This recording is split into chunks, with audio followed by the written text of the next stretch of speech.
இறைவாக்கு வாழ்வின் விளக்கு. நகருக்குள் கோயில் காணப்படவில்லை. ஏனெனில் எல்லாம் வல்ல கடவுளாகிய ஆண்டவரும் ஆட்டுக்குட்டியுமே அதன் கோயில்.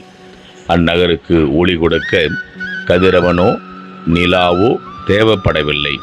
கடவுளின் மாட்சியே அதன் ஒளி, ஆட்டுக்குட்டியே அதன் விளக்கு.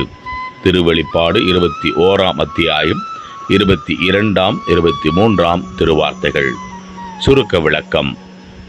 அனைத்து ஆற்றலும் உள்ள ஆண்டவர் தமது ஆளுமையை, தூய பிரசன்னத்தை நகர் முழுவதும் உணரச் செய்வார். தமது மாட்சிமையால் சுயநலம், பகை, பொறாமை, அநீதியின் சிந்தனை செயல்பாடு என்னும் இருளை ஒழித்து நீதியின் ஆட்சியின்படி வழிநடத்தல் என்னும் நித்திய வெளிச்சத்தை முழுவதுமாய் நிலைத்திருக்க செய்வார்.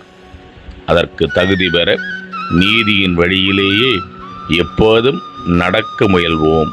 ஆமேன்.